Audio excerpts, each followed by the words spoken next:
Good morning, everyone. Welcome to the Metro Inner Development Assessment Panel meeting this morning.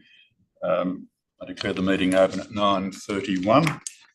Doing so, acknowledge that we're hosting this meeting on the traditional land of the Whadjuk people of the Noongar Nation.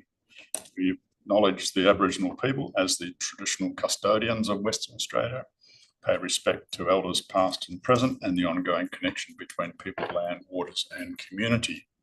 The meeting will be run in accordance with the DAP Standing Orders 2025 and the DAP Regulations 2011. This meeting is being recorded and live streamed on the DAP website. Panel members may refer to technical devices throughout the meeting to assist them in considering the information before them. My name is Clayton Home. I'm the presiding member for this morning's meeting.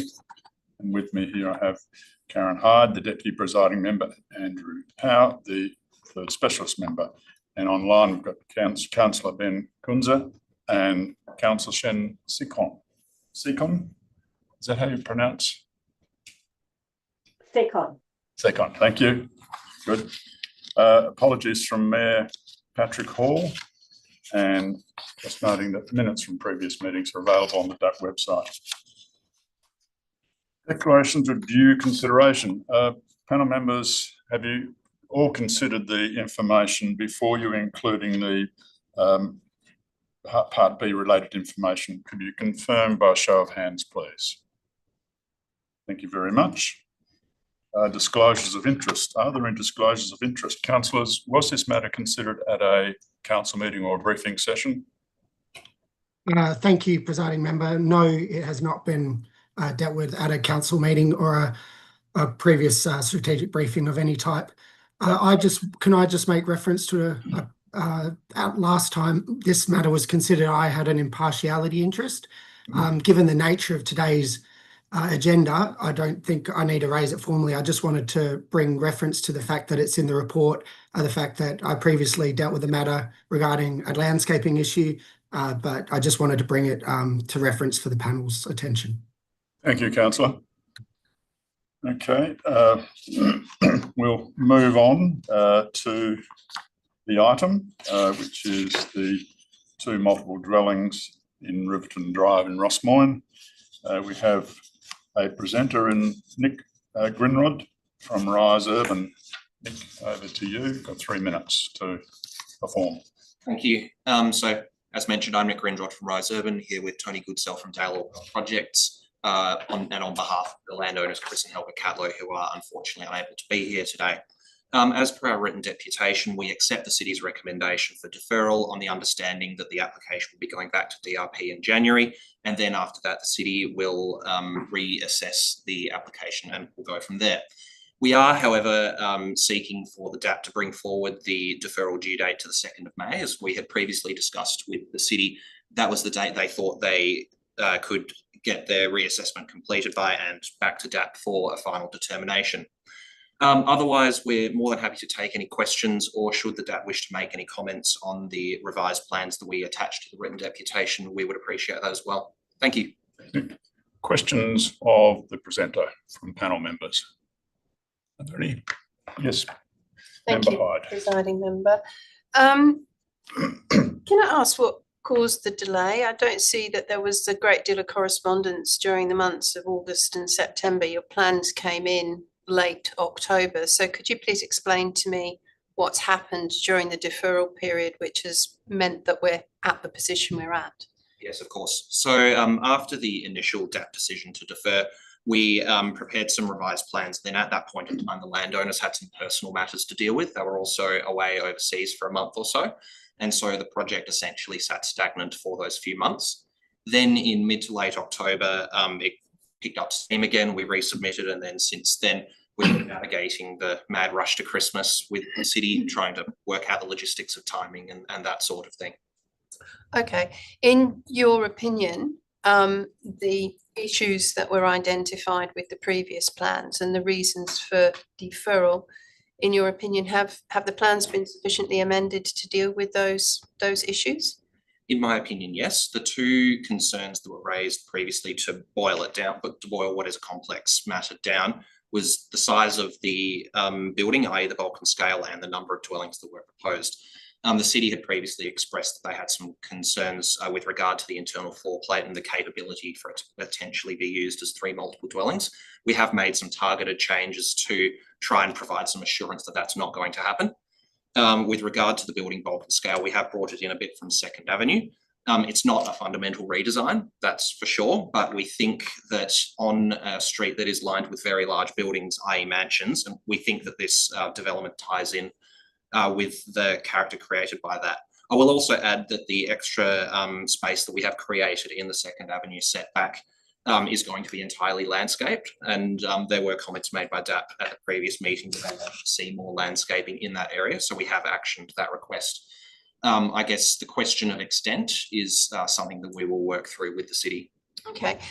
The city in the RAR said that even when you sent in the plans towards the end of October, they weren't a full set of plans. And looking at the written submission from Cameron Leckie, there's still some reference about, or I think in some of your submission, there's still, oh, well, we'll work through this with the city, still information to be provided.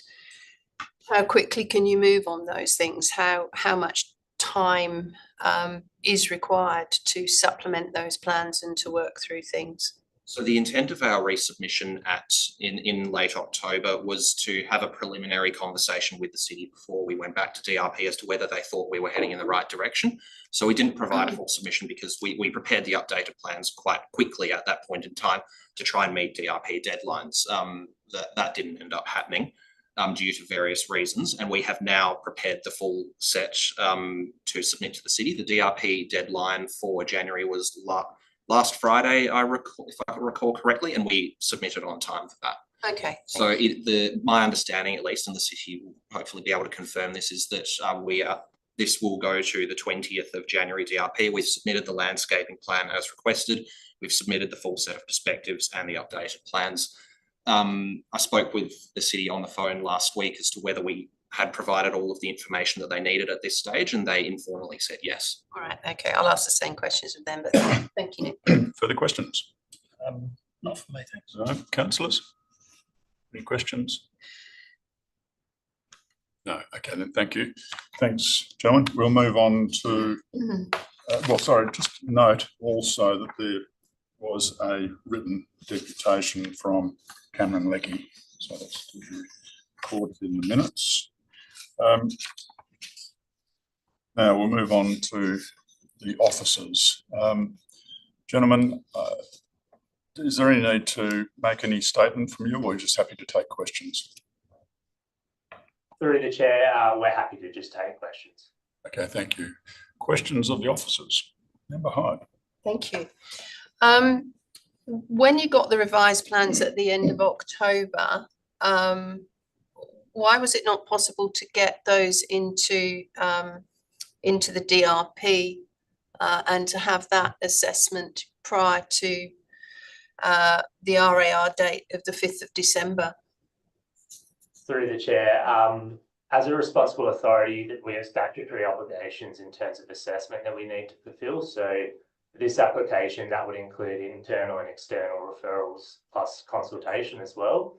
As to the question in regards to DRP presentation, when we received the revised plans on the 28th of October, we got it into the next available DRP, which is the 20th of January. There is a lead-in time in terms of DRP that we have to fulfil, and there's obviously a reassessment that the city needs to do of those amended plans. So we managed to get it into the most available spot, which was the 20th of January, but we couldn't get it in any earlier. Okay. And the reason I asked was because the original revised plans, which were provided on the 6th of June, they were assessed and then an RAR provided for the 10th of July. So it just looked to me as though there could have been a more expedited process. But thank you for your response. When you talk about external referrals, why do the plans need to be referred to DWER? DWER didn't raise any objection when you referred the plans to them the first time round. So I don't understand why you feel that you need to do those external referrals again. Through the chair, we would normally just, when we receive a revised submission, we would always just close that loop in terms of referring it back out to an external body. So in my view, in this case, it would be something that we would do with a revised submission. But if the revised submission dealt with some of the issues that you as a local government found and had no objection to the first issue, why would you need to close a loop? It would, through the chair, it would just be something we would normally do as part of an assessment. We've previously done it on previous DAP applications considered by DAP. I can think of one for Perth Airport that we've done. Okay, and you're also mentioning that you feel the plan needs to be re-advertised. I'm assuming that's to the community. But when I read through the responses that the community provided, again, the first time round, a lot of the city's commentary on those issues was that they were not substantive and that the matter of height variation was minor and could be accepted, that views were not a matter for the planning framework or the planning assessment. The issue of street trees and complaints about removal of street trees, they seem to have been considered and either resolved or can be adequately conditioned. So I'm just wondering why you feel the need to re-advertise, as using the word that you've used in the RAR. Through the chair, so at this stage, we haven't completed a formal assessment on the revised plans in any form. So we're unsure whether it would go to consultation or not. And this is something we've discussed with the applicant. It would only be once we've reassessed the plans that we could determine whether it needs to go for consultation again or not. Okay, and I just wanted to ask you a question around the design review panel, how your reporting goes on that, because in reading the minutes, and I've looked at the past agendas as well, because obviously I didn't sit on the previous one, but I've looked at the past agenda and this RAR, and when the DRP suggests information is pending, your analysis of that seems to be that it's therefore not supported. And I just want to understand that, because I have a slightly different reading of pending being awaiting further information, but I'm getting the feeling that you are interpreting that as not supported. Could you explain how you deal with those design review panel comments in relation to this application? Yes, so through the chair, when we receive DRP comments, and if I guess if they addresses an item and says that it's pending, it would then be up to the city's officers to assess whether or not further information is required from the applicant, whether it could be dealt with through a condition setting, or whether in the city's view it could be supported as it is. So I guess it's assessed on a case-by-case basis, but there may be opportunities where a condition setting could confirm that it could be supported, or conversely that it couldn't be supported. Okay, it doesn't really answer my question, but I'll leave it there. Thank you very much. Further questions of the officers? Councillors, do you have questions? No? Just one. Recommendations to defer it for consideration up to 180 days. If you just pick the 180 as the standard number, or given that it may be able to be expedited prior to that, given that you're looking to put it to the DRP in January, is there any reason why we couldn't put a shorter deadline on the application to be dealt with? Through the chair, yeah, so the city put 180 days to be consistent with the previous determination by DAP. We had agreed in EOT an extension of time until the 2nd of May with the applicant, and they've obviously put in their deputation that they'd be pushing for an earlier deadline at the 2nd of May, so that if the DAP is to go with that, the city wouldn't have any issues. Thanks. Okay, thank you. No further questions. We'll move on to the item. Recommendation for deferral. Some reasons given there. Is there a mover for the deferral?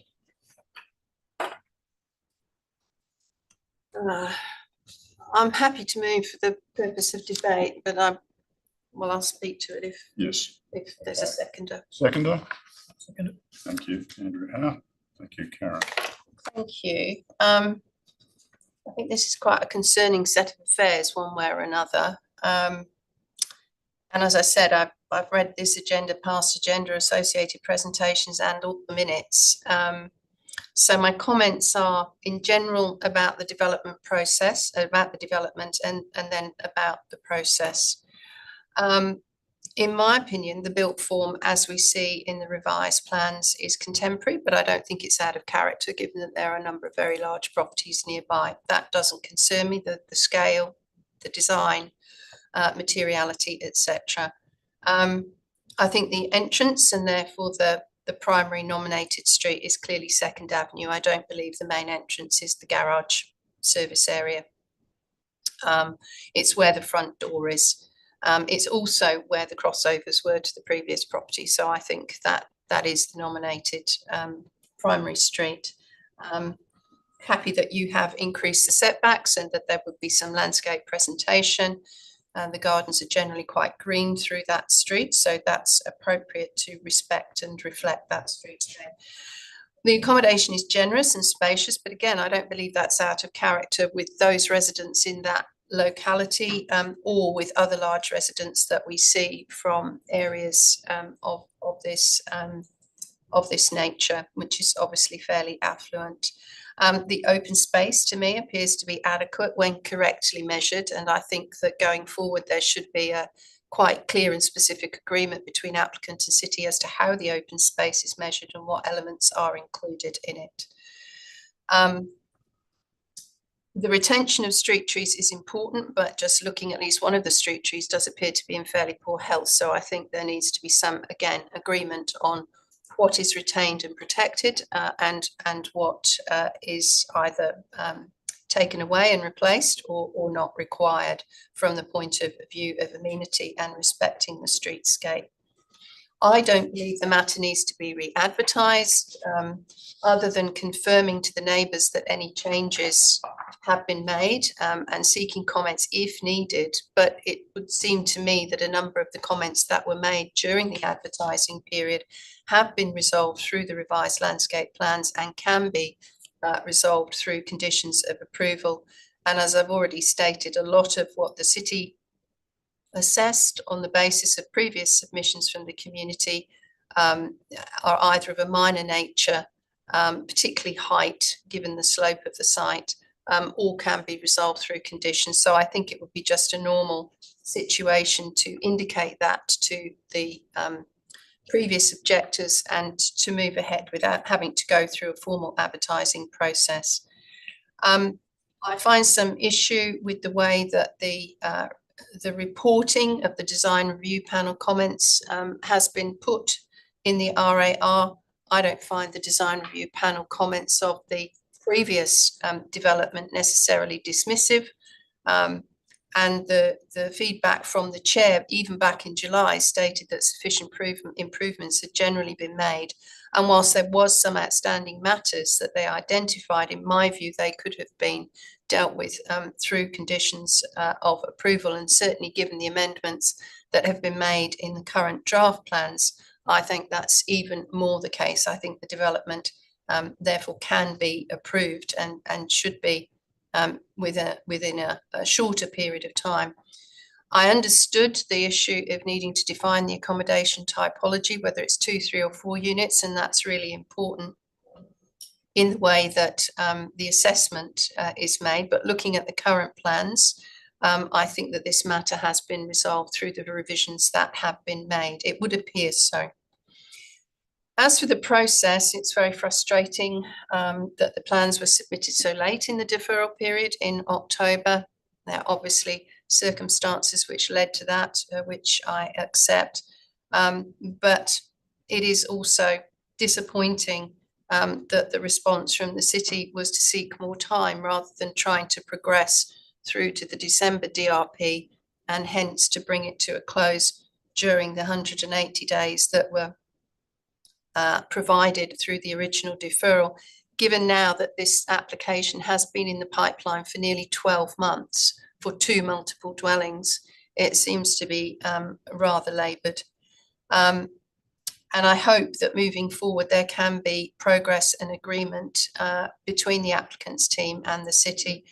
If there are any questions still that the city requires to have answered and matters required for supporting information, which I trust the applicant during their presentation has said that they provided, I think that the assessment of 2 multiple dwellings should not take 2 months. I don't even think it should take until the 2nd of May. I think this thing could be done within a much shorter deadline and just focused. So I would propose an amending motion to the substantive for a shorter deferral period of on or before the 31st of March 2026. All right, I'll seek a seconder for that. Is there a second for that? Thank you. Andrew, do you want to speak any further on that? The difference between the 31st of March and the 2nd of May is basically the month of April. April includes Easter and it includes Anzac Day long weekend, which generally means that there are a lot of people on leave and it's difficult to find resources. So I believe that deferring until the 2nd of May is not actually going to buy us a great deal more time than getting this thing done by the 31st of March. I also don't agree with the fact that it needs to go back to DWER or that it needs to be publicly advertised. As I've said, it may be the way that the city normally does stuff, but given the length of time that this application has been in the pipeline, the amount of assessment that has already been done and the revisions that have been made, and it's really only the revisions that need to be assessed and they're in the positive, I think it should be perfectly feasible to deal with this matter in a more efficient way. Thank you. Andrew, as second to the amendment. Yeah, other than to say that, as Echo Member Hyde said, a couple of months after the DRP to revise what is essentially fully prepared RAR report based on very sound and well-explained justification to the amendments from the original plans should be well and truly within the capability of the City of Canning to do that. So I endorse support the date 31st of March. Thank you. Councillors, do you want to speak to the amendment? Yes, Councillor Kuhn. May I just ask a question, presiding member? By all means. With the DAP process, so if the 22nd of June was the actual recommendation, motion decided by this panel, the applicant and the city could work in an efficient process and get it to the DAP by the 31st of March if there was that inclination to do so. That would be correct? Yes, that's correct. That is correct. Yes. Look, I'll speak against the amendment. I appreciate the desire for this to be done in an expeditious manner, and I hope that the applicant and the city can work to do that. I just recognise that we're here today dealing with this matter because there wasn't any capacity within the DAP process to allow an extension without coming to this meeting. As the applicant stated, the actual family were away for a period which impacted, and we're going over Christmas, there's Chinese New Year, there's always reasons why people may be away. And so I don't see why we would put an even more aggressive date on what, other than what the applicant and the city has already stated. The applicant said they'd be happy to work towards the 2nd of May. I just hate to get to the 31st of March and have unintended reasons why this hasn't been dealt with. And whilst we hope that it can be, I don't see why the DAP would then put a more aggressive date on it and end up in a bureaucratic process again, potentially, or that this doesn't go ahead. Thank you. Councillor Seacon, did you want to say anything on the amendment? No, I have nothing to say. Okay, thank you. Look, I agree with putting or sharpening the pencil, I suppose. It seems to me that there are, it's a very simple matter, and I won't speak to the plans at this stage, but bringing it forward for the reasons Member Hyde mentioned is only cutting out, I suppose, another maybe 5 working days or 6 working days. I think there needs to be better focus on this for what is, in my view, a very simple process at the moment. And I agree with Member Hyde that there's probably no need for further public consultation. There's no need for further referrals. And I think the process is quite simple. So I'm going to support the change of the date just to provide a better focus for this matter going forward. I'll go back to the mover for the amendment. Thank you.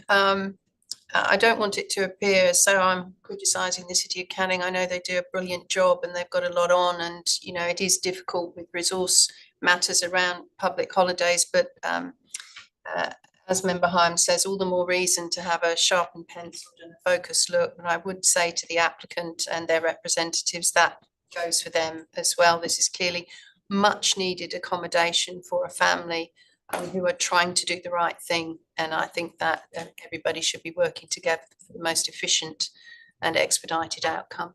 Okay, I'll put that amendment. All in favour? Against? That's carried 3-2. Thank you. Right, back to... Nothing further from me. Thank you. Seconder. Further speakers on the substantive motion? Yes, Councillor Quinzer. I'd just like to concur with what the Deputy Presiding Member Hyde just said, in the fact that it is disappointing given that it is much needed accommodation for the family. It was regretful that the DAP had to make the decision that it did previously, knowing what the Catlow family is doing this for. And so I do hope that this can be resolved in an expeditious manner, and that what I just said about needing to go to the 180 days with the cutoff period isn't required. I hope that this can be instigated in the very near future, because what the Catlow family is seeking to do for their daughter is very important. And I thank the DAP for its time, but also look forward to this coming to DAP in the very near future. Thank you. Thank you. Councillor Seacon, did you wish to speak on the substantive motion? Yeah, could I ask a question? Yes. Yeah, just have a question for the city officers. Does the city officers think that the new deadline of 31st March would be adequate to provide the applicant and the city time to review the changes? But I think that's a little bit of a after the event question. Oh, okay. Councillor, I mean, we've already passed an amendment to that date, so I just think the officers need to actually work to that date. So the floor is with you if you wish to say something on the substantive motion. No, I support the recommendation to defer the application. This proposal is located within a very well-established, low-density R20 residential area with river views in the suburb of Rosmoyne, where the expectation around scale, setback, landscaping, open space and neighbourhood character are very important. So I am looking forward to a fair outcome for the applicant, but also for the existing community within the given deadline of 31st March. Thank you. Thank you. Thank you. I too am happy to support the deferral, although my preference would have been that we could have dealt with it today. I suppose we had an approval recommendation, I would have been quite happy to work with it. I think the change that have been made to the plans satisfy the concerns from the original DAP meeting, but I'll look forward to the evaluation by the officers and the recommendation sometime prior to the 31st of March. So back to the mover, Member Hyde. Really only thank other members for their comments. I think we all want to see a positive outcome for this much needed development and really hope that applicant and officers can work together in that spirit and get this back to us within a expedited period of time, and hope to see it as a recommendation for a positive outcome, shall we say. Yes. Okay, thank you. That ends the debate on that. I'll now put the substantive motion as amended. All in favour? That's carried unanimously. Thank you very much. Just moving on, there's no Two applications, no SAP considerations. And in other business, there's SAP matters are listed in the current application report on the DAP website. And I'll close the meeting at 10:01. Thank you everyone for your attendance. Thank you to staff here as well. Thank you. Thank you, bye.